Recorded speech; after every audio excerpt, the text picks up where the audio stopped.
आप सबों को जय यीशु। आत्मदर्शन टीवी की ओर से इस बाइबल स्टडी प्रोग्राम में मैं आप सबों का हार्दिक स्वागत करता हूं। इस एपिसोड में हम योएल के ग्रंथ का अध्ययन करेंगे और योएल के ग्रंथ के 4 अध्याय है और इस ग्रंथ के अध्ययन के समय मैं 7 मुख्य बिंदुओं पर प्रकाश डालना चाहता हूं। सबसे पहले प्रस्तावना, दूसरा योएल के ग्रंथ का लेखक, तीसरा ग्रंथ का समय, चौथा ग्रंथ में क्रिस्त, पांचवा योएल के ग्रंथ के मुख्य शब्द, आयतें और अध्याय, छठवां योएल के ग्रंथ का सर्वेक्षण और सातवां योएल के ग्रंथ की मुख्य शिक्षा। अब हम पहले बिंदु प्रस्तावना को देखते हैं। योएल का जीवन काल लगभग 400 ईसा पूर्व माना जाता है। उस समय मिस्र में तोलोमी प्रथम और असुर में सिल्यूकस राजा थे। सिकंदर महान की मृत्यु के बाद उसका राज्य उसके सेनापतियों के बीच बांटा गया। उत्तरी भाग असुर यानी सिल्यूकियों तथा दक्षिणी भाग मिस्र के तोलोमियों के अधिकार में आए। वे दोनों राजा फिलिस्तीन के प्रदेश पर कब्जा करने का बार बार प्रयत्न करते थे। शत्रुओं के आक्रमण से उत्पन्न विपत्तियों को ईश्वर का दंड बताकर नबी योएल लोगों को पश्चाताप का उपदेश देते थे। अध्याय 2 वाक्य संख्या 13। उस समय टिड्डियों के झुंडों के प्रकोप से देश में विनाश फैल गया था। टिड्डी दल से यूदा को भारी हानि हुई थी। यहाँ टिड्डी दल की विपत्ति ईश्वर के आगमन के दिवस की नजदीकी के चिन्ह के रूप में दर्शाया गया है। यह विपत्ति भी नबी के लिए पश्चाताप का उपदेश देने का बहाना बन गई। अध्याय 1 वाक्य संख्या 4 से लेकर अध्याय 2 27 तक। फिर भी अंत में योएल भावी कल्याण की आशा दिलाते हैं और सबको आत्मा के वरदान की प्रतिज्ञा करता है। अध्याय 3 वाक्य संख्या 1 से लेकर अध्याय 4 वाक्य संख्या 21 तक। अब हम दूसरे बिंदु पर आते हैं, अर्थात योएल के ग्रंथ का लेखक। योएल अपने को पेतुएल का पुत्र कहता है। अध्याय 1 वाक्य संख्या 1। इब्रानी में योएल का अर्थ है यहोवा ही ईश्वर है। योएल ने यूदा में नबी के रूप में कार्य किया। उसकी शिक्षा की दिशा पूजन पद्धति की ओर है। वह याजकीय जीवन और कार्य से अच्छी तरह परिचित है। वह बार बार सियोन और ईश्वर के मंदिर का उल्लेख करता है।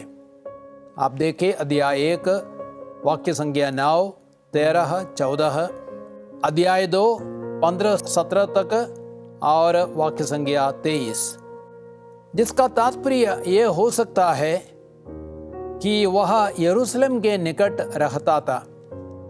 याजकों के संबंध में उसके कथन के कारण कुछ लोग सोचते हैं कि वह याजक एवं नबी था। जो भी हो, वह पश्चाताप का अटल एवं स्पष्ट उपदेशक था। अब हम तीसरे बिंदु पर आते हैं, अर्थात ग्रंथ का समय यानी रचना काल। योएल के ग्रंथ से हमें यह पता नहीं चलता है कि इस ग्रंथ की रचना कब हुई और योएल ने अपना कार्य कब संपन्न किया। कई विद्वानों का मानना है कि इसकी रचना 587 ईसा पूर्व अर्थात निर्वासन के बाद हुई थी।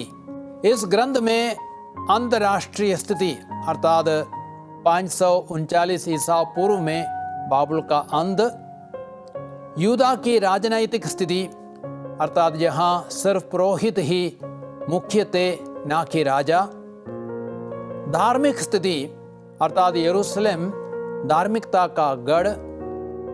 तो इनका जो प्रतिबिंब हम पाते हैं वह निर्वासन के बाद के चिंतन का प्रतिबिंब है। योएल निर्वासन के बाद के नबियों के कथन का भी उद्धरण देता है। इन बातों को मन में रखकर विद्वानों का मानना है कि योएल की रचना लगभग 400 ईसा पूर्व के आसपास हुई थी। अब हम चौथे बिंदु पर आते हैं, ग्रंथ में क्रिस्त। और योएल का ग्रंथ यह प्रस्तुत करता है कि क्रिस्त पवित्र आत्मा का दाता है। क्रिस्त ने अपने स्वर्गारोहण के बाद पवित्र आत्मा को भेजने का वायदा किया। यूहन्ना का सुसमाचार अध्याय 16 वाक्य संख्या 7 से 15 और प्रेरित चरित्र अध्याय 1 वाक्य संख्या 8। पेंतकोस्त के दिन जब यह वायदा पूरा हुआ, पेतरुस ने कहा, यह वह बात है जिसके विषय में नबी योएल ने कहा है। अर्थात योएल के ग्रंथ अध्याय 3 वाक्य संख्या 1 से 5, प्रेरित चरित्र अध्याय 2 वाक्य संख्या 16 से 31। और नबी योएल क्रिस्त को यहोशाफाट की घाटी में राष्ट्रों के न्यायकर्ता के रूप में भी प्रस्तुत करता है। योएल का ग्रंथ अध्याय 4 वाक्य संख्या 2 और 12। अब हम 5वें बिंदु पर आते हैं। योएल के ग्रंथ के मुख्य शब्द, आयतें और अध्याय। और प्रभु का दिन अत्यंत भयंकर है। योएल का मुख्य विषय है प्रभु का दिन। योएल आने वाले प्रभु के दिन, न्याय एवं दंड, अध्याय 2 1 से 11, उनको प्रस्तुत करने के लिए टिड्डियों के झुंडों का प्रकोप का, जो अभी अभी यहूदा में हुआ था, इस्तेमाल करते हैं। लेकिन जो लोग प्रभु पर विश्वास करते हैं, उन्हें आशीष एवं मुक्ति अवश्य प्राप्त होगी। अध्याय 2 वाक्य संख्या 18 से 27, अध्याय 3 1 से 5। योएल के ग्रंथ की रचना यहूदा के लोगों को चेतावनी देने के लिए लिखी गई थी कि वे पश्चाताप द्वारा प्रभु के पास लौटे। अध्याय 2 वाक्य संख्या 12 से 17 तक, ताकि प्रभु उन्हें आशीर्वाद दे सके। योएल के ग्रंथ की मुख्य आयतें, योएल अध्याय 2 11 और अध्याय 3 वाक्य संख्या 1 से 2। अध्याय 2 11 में लिखा गया है, प्रभु बुलंद आवाज से अपनी सेना को आज्ञा देता है। उसकी सेना अपार समूह है और अपने महाबल द्वारा आज्ञा पूरी करती है। प्रभु का दिन अत्यधिक भयंकर है, उस दिन कौन टिक पाएगा। और अध्याय 3 वाक्य संख्या 1 से 2 तक में लिखा गया है, इसके बाद मैं सब शरीरधारियों पर अपना आत्मा उतारूंगा। तुम्हारे पुत्र और पुत्रियां भविष्यवाणी करेंगे। तुम्हारे बड़े बूढ़े स्वप्न देखेंगे और तुम्हारे नवयुवकों को दिव्य दर्शन होंगे। उन दिनों मैं दास दासियों पर भी अपना आत्मा उतारूंगा। अब हम देखते हैं योएल के ग्रंथ का मुख्य अध्याय। मुख्य अध्याय है योएल अध्याय 2। नबी यहूदा के लोगों से पश्चाताप का आह्वान करता है ताकि प्रभु द्रवित होकर उन्हें आशीर्वाद दे सके। अध्याय 2 13 से 14 तक। लेकिन यहूदा विद्रोह करता रहता है, इसलिए टिड्डियों के प्रकोप के रूप में दंड आता है। इसके बावजूद भी भविष्य में आशीष एवं आत्मा की वर्षा का वायदा किया जाता है। अध्याय 3 वाक्य संख्या 1 से 2। पेंतकोस्त के दिन में यह भविष्यवाणी पूरी होती है। प्रेरित चरित्र अध्याय 2 वाक्य संख्या 16 से 20 तक। अब हम 6वें बिंदु पर आते हैं, योएल के ग्रंथ का सर्वेक्षण। ग्रंथ को 2 भागों में विभाजित किया जा सकता है। पहला भाग है अध्याय 1 वाक्य संख्या 1 से लेकर अध्याय 2 1 से 17 तक। टिड्डी दल द्वारा विपत्ति एवं देश के नाश पर वृद्धों, शराबियों, किसानों एवं याजकों को विलाप गीत गाने, पश्चाताप करने एवं उपवास की घोषणा करने का आह्वान किया जाता है। अध्याय 1 1 से 20। यह विपत्ति पापों के लिए ईश्वर का दंड और प्रभु के दिन का निकट आने की सूचना है। अध्याय 2 वाक्य संख्या 1 और 11। इसलिए नबी पश्चाताप का आह्वान करता है और कहता है, अब तुम लोग उपवास करो और रोते तथा शोक मनाते हुए पूरे हृदय से मेरे पास आओ।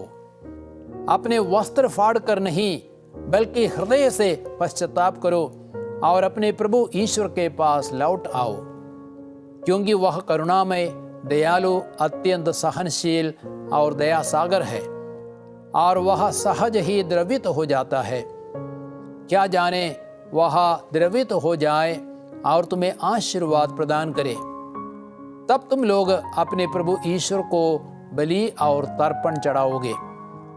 अध्याय 2 वाक्य संज्ञा 12 से 14 तक। और ग्रंथ का दूसरा भाग है अध्याय 2 वाक्य संज्ञा 18 से लेकर अध्याय 4 21 तक। ईश्वर की दया दृष्टि और विपत्ति के बाद पुनर्निर्माण प्रभु ने अपने देश की सुध ली और अपनी प्रजा को टिड्डियों के हमले से बचाया। प्रभु ने लोगों को प्रार्थना का यह उत्तर दिया, देखो अब मैं तुम्हें अनाज, अंगूरी और तेल प्रदान करूंगा जिसे तुम तृप्त हो जाओगे। मैं तुम्हें अन्य राष्ट्रों के सामने उपहास का पात्र फिर कभी न बनने दूंगा। मैं उत्तर से आए शत्रु को तुम्हारे यहाँ से हटाकर सूखे उजाड़ कंड में भगा दूंगा। अध्याय 2 वाक्य संज्ञा 18 से 20। प्रभु ने कहा कि सियोन की संतान अपने प्रभु ईश्वर में आनंद मनाए, क्योंकि प्रभु ने प्रचुर मात्रा में पानी बरसाया। कलिहान में अनाज के डर लग जाएगा। टिड्डियों से जो विनाश हुआ उसकी क्षतिपूर्ति की जाएगी और लोग खाकर तृप्त हो जाएंगे। अध्याय 2 वाक्य संज्ञा 23 से 26 तक। सबसे बढ़कर प्रभु ने सबों पर पवित्र आत्मा की वर्षा करने का वायदा किया, क्योंकि वचन कहता है, इसके बाद मैं सब शरीरधारियों पर अपना आत्मा उतारूंगा। तुम्हारे पुत्र और पुत्रियां भविष्यवाणी करेंगे, तुम्हारे बड़े बूढ़े स्वप्न देखेंगे और तुम्हारे नवयुवकों को दिव्य दर्शन होंगे। उन दिनों मैं दास दासियों पर भी अपना आत्मा उतारूंगा। अध्याय 3 वाक्य संज्ञा 1 और 2। साथ ही साथ प्रभु सब विरोधी राष्ट्रों का न्याय करेगा।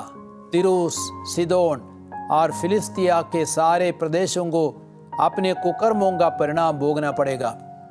अध्याय 4 से 7। प्रभु अपनी प्रजा के लिए आश्रय सिद्ध होगा और इस्राएलियों के लिए सुदृढ़ गढ़ होगा। अध्याय 4 वाक्य संख्या 16। अंत में इस्राएल की भावी महिमा की सूचना दी गई है। लिखा गया है, यरूशलेम पवित्र होगा और विदेशी उसे फिर पान नहीं करेंगे। उस दिन पर्वतों से अंगूरी टपकेगी, पहाड़ियों से मधु की धाराएं फूट निकलेंगी और यहूदिया की सब नदियों में भरपूर पानी होगा। अब हम योएल के ग्रंथ की 7वें मुख्य बिंदु पर आते हैं। ग्रंथ की मुख्य शिक्षा। पहली शिक्षा यह है, पाप का अंजाम भयंकर है। यूदा के पापों के कारण देश के उत्तरी भाग में सिलिकियों के राजा और दक्षिणी भाग में तोलोमियों के राजा फिलिस्तीन के प्रदेश पर कब्जा करने बार बार आक्रमण करते थे। उस समय टिड्डियों के झुंडों के प्रकोप से देश में विनाश फैल गया। दोनों विपत्तियों को नबी ने ईश्वर का दंड ठहराया, पाप का परिणाम ठहराया। दूसरी मुख्य शिक्षा है, यरूशलेम को तब मुक्ति मिलेगी जब लोग प्रभु के पास लौटेंगे।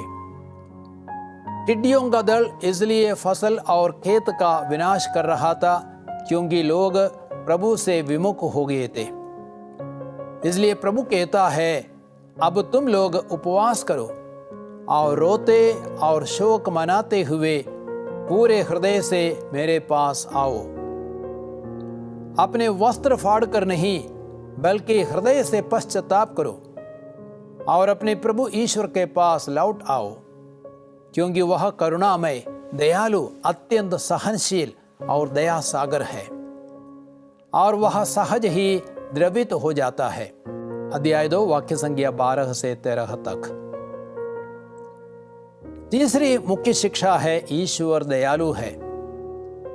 जब याजक ने मंदिर में वेदी के सामने रोते हुए अपनी प्रजा पर प्रभु की दया के लिए प्रार्थना की, तब प्रभु ने उनकी प्रार्थना सुनी, अपने देश की सुध ली और अपनी प्रजा को शत्रुओं से और टिड्डियों के हमले से बचाया। चौथी मुख्य शिक्षा है पवित्र आत्मा के वरदान सब लोगों के लिए हैं। पुराने नियम के समय राजाओं, पुरोहितों एवं नबियों को पवित्र आत्मा का अभिषेक दिया जाता था, लेकिन अब प्रभु कहता है, मैं सब शरीरधारियों पर अपना आत्मा उतारूंगा। तुम्हारे पुत्र और पुत्रियां भविष्यवाणी करेंगे, तुम्हारे बड़े बूढ़े स्वप्न देखेंगे और तुम्हारे नवयुवकों को दिव्य दर्शन होंगे। उन दिनों में मैं दास दासियों पर भी अपना आत्मा उतारूंगा। अध्याय 3 वाक्य संज्ञा 1 से 2 तक। पांचवी शिक्षा है प्रभु यहूदा पर अन्याय एवं अत्याचार करने वाले राष्ट्रों का न्याय करेगा।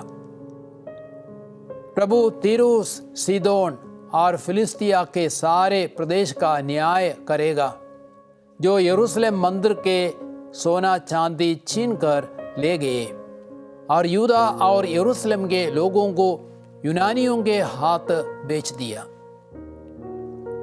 कि वे अपने स्वदेश से दूर रहें। उन्हें अपने कुकर्मों का दंड भोगना पड़ेगा। अध्याय 4 वाक्य संज्ञा 1 से 7। आज जितने भी लोग क्रिस्तियों पर उनके विश्वास के कारण अत्याचार कर रहे हैं, उन्हें भी भारी दंड भोगना पड़ेगा। प्यारे भाइयों बहनों, आप लोगों ने नबी योएल का अध्ययन किया है।